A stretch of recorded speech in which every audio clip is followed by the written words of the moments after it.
আসসালামু আলাইকুম। আজকে আমি গরু আর কলিজা মিলে রান্না করব। এই জন্য দেখুন আমি কলিজা আর গরুর মাংসটা ভালো করে ধুয়ে নিয়েছি। কলিজাটাকেও মোটামুটি ভাবে কেটে নিয়েছি। কলিজা অনেকটা আমি সিদ্ধ করে দেখিয়েছি। এখন আমি কাঁচাটা দেখিয়ে দেবো। একসাথে আমি রান্না করব মাংস আর কলিজাটা।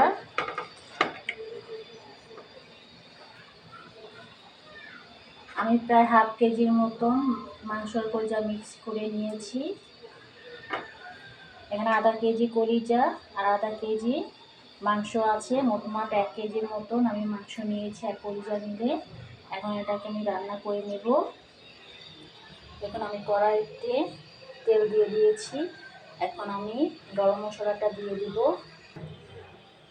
আমি তেজপাতা 3টা দিয়েছি আর দারচিনি আমি এলাচি দিয়ে দিচ্ছি। এখন এটাকে ভালো করে একটু নেড়ে পেঁয়াজের কুচি দিয়ে দিব। আমি প্রায় মাংসতে 1 কাপের মতন তেল দিয়েছি। এখন আমি পেঁয়াজের কুচি দিয়ে দিচ্ছি। আমি প্রায় 1.5 কাপের মতন পেঁয়াজের কুচি নিয়েছি। এখন এটাকে আমি একটু ভালো করে ভেজে নেব।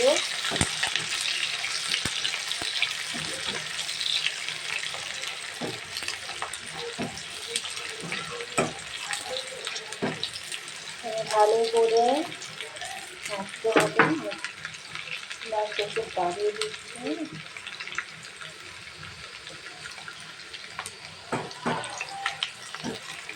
একটা গ্যাসের চুলা রান্না করছি।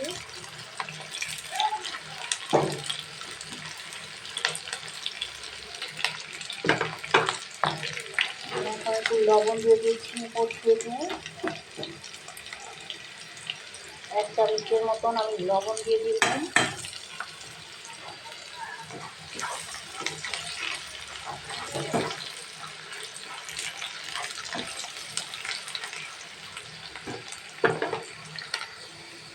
এখন দেখুন আমি আদা রসুনের পেস্টটা দিয়ে দেবো। আমি 2 চামচের মতন আদা রসুনের পেস্ট দেবো।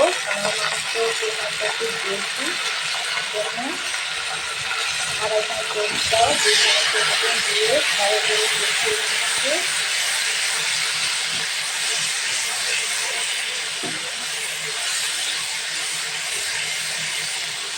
আমি মাংসটাকে ভাজা করবো। এই জন্য হলুদ মরিচের গুঁড়াটা আমি একটু বেশি দেবো। 2.5 চামচের মতন মরিচের গুঁড়া দিয়ে দেবো।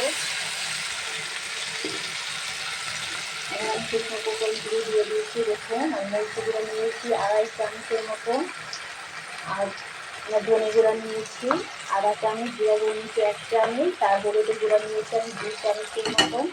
এখন এটাকে আমি ভালো করে দিয়ে দিচ্ছি। দিয়ে ভালো করে কষিয়ে নিচ্ছি।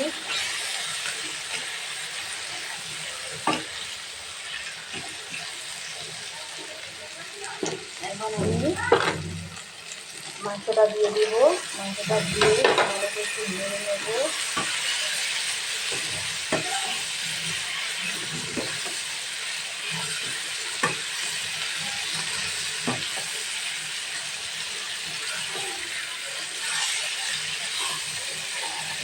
আজকে ছুটির দিন, এর জন্য আজকে মাংস রেসিপি আর পোলাও রান্না করবো।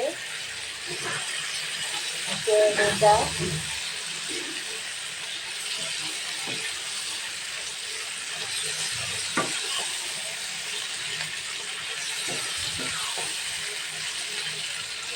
এটাকে আমি কষাবো।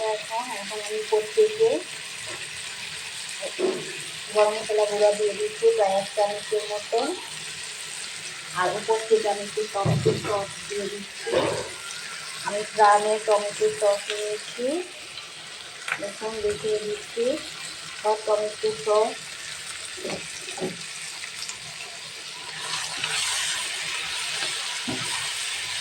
এখন এটাকে ভালো করে কষাতে হবে। আমি লবণ আলু দিয়ে দিচ্ছি 1 চামচের মতন দিয়েছি। আরও 1 চামচের মতন লবণটা দিয়ে দিচ্ছি।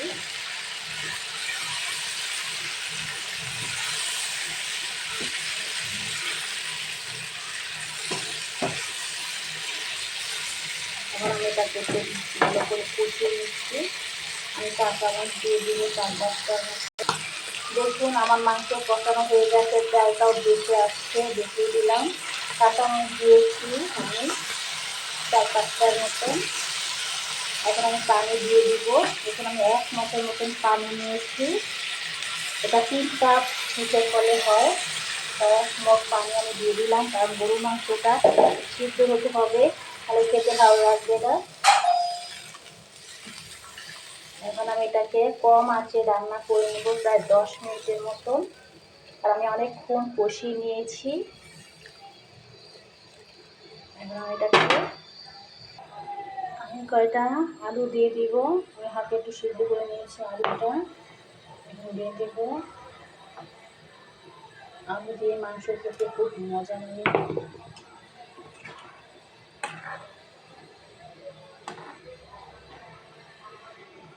এটাকে রান্না করে নেব।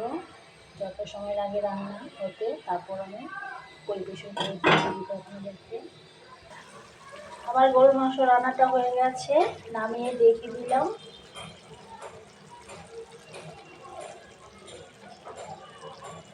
ভিডিওটা যদি ভালো লেগে থাকে লাইক, কমেন্ট, সাবস্ক্রাইব করবেন, শেয়ার করবেন। ভালো থাকবেন। আল্লাহ হাফিজ।